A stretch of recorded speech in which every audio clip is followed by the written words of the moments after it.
लो भाई बब्बन, बन गई तस्वीर। जरा देखकर बताओ कैसी बनी है। अरे भाई मोहन, मेरी सलाह मानो तो तुम रहने ही दो। एक पेंटर बनना तुम्हारे बस की बात नहीं है।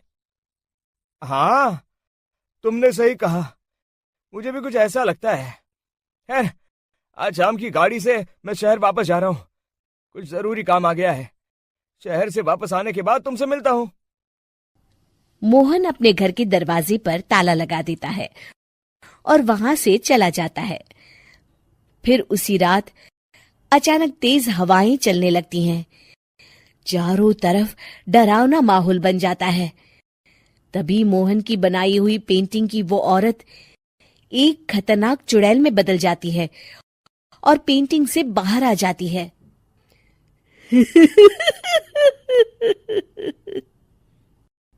चुड़ैल घर के बाहर चली जाती है।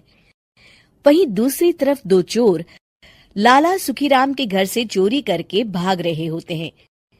दोनों भागते भागते गांव के चौराहे के पास पहुंच जाते हैं। तभी अचानक वो चुड़ैल उन दोनों के सामने आ जाती है।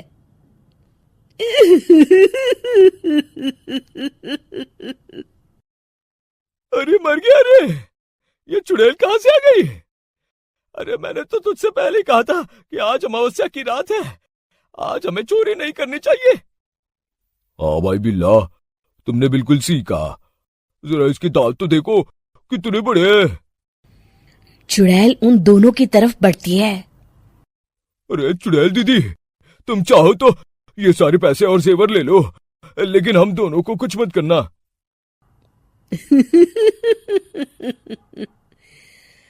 पैसे और जेवर के लालच में तुम इंसान बिकते हो, हम चुड़ैल नहीं।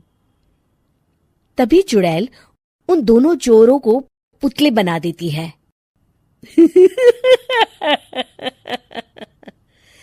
मैं किसी को नहीं छोड़ूंगी।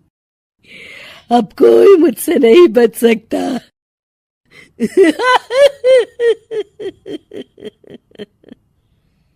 चुड़ैल अपने अगले शिकार की खोज में वहां से चली जाती है। गांव की दूसरी ओर जाने पर चुड़ैल को हरिया, बिरजू और बब्बन दिखाई देते हैं। आज संडे है। आज कपिल शर्मा शो देखने का दिन है। जोर से बोलो। आज संडे है। मैंने नहीं सुना। आज संडे है। आज कपिल शर्मा देखने का दिन है। हाँ, ये हुई ना बात। अरे ये कपिल शर्मा कौन है जो ये लोग उसे देखने के लिए इतने उतावले हुए जा रहे हैं? खैर, मुझे क्या, मैं अभी इन दोनों को मजा चखाती हूँ। चुड़ैल तेजी से उड़कर उन तीनों के सामने आकर खड़ी हो जाती है।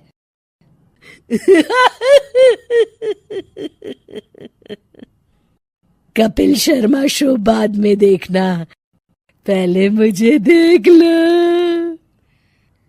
बब्बन चुड़ैल को देखते ही पहचान जाता है। अरे ये तो तस्वीर वाली औरत के जैसी दिख रही है। मुझे अभी नहीं मरना है। अरे भागो रे! तीनों वहां से भाग खड़े होते हैं।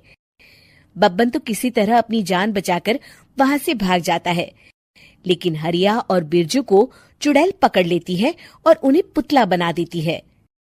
फिर चुड़ैल बब्बन को पकड़ने के लिए उसका पीछा करती है, लेकिन बब्बन उसे कहीं नहीं दिखाई देता।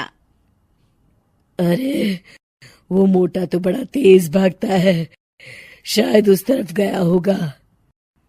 बब्बन एक दीवार के पीछे छुपकर बैठ जाता है और चुड़ैल उसके सामने से आगे निकल जाती है। बाल बाल बच गया। अगली सुबह बब्बन सभी गांव वालों को सारी बात बता देता है। फिर उस चुड़ैल के डर से रोज शाम होते ही पूरे गांव में सन्नाटा छा जाता था और कोई भी अपने घर के बाहर नहीं निकलता था। अरे ये क्या हो गया? इतनी देर से घूम रही हूं, अभी तक एक भी आदमी नहीं मिला। अरे कहाँ मर गए सबके सब? चुड़ैल वहां से चली जाती है, इस तरह कुछ दिन बीत जाते हैं। फिर एक दिन मोहन गांव वापस आता है। बब्बन उसे बताता है कि उसकी बनाई तस्वीर से एक चुड़ैल बाहर आ गई है। मोहन समझ जाता है कि ये कोई आम कागज नहीं है। वो जो भी उस कागज पर बनाएगा वो असलियत का रूप ले लेगा। अरे मोहन भाई, अब तुम क्या करने वाले हो? मेरे पास एक बहुत बढ़िया तरकीब है। मैं इस कागज पर उस चुड़ैल की एक ऐसी तस्वीर बनाऊंगा जिसमें वो तपती धूप के नीचे खड़ी दिखाई देगी, और फिर जैसे ही सवेरा होगा वो चुड़ैल इस कागज से निकलकर बाहर चली जाएगी और सूरज की तेज धूप में जलकर राख हो जाएंगी।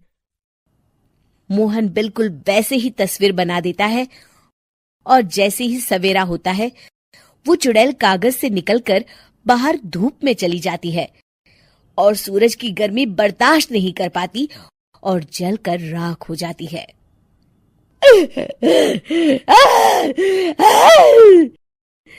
ये मुझे क्या हो रहा है?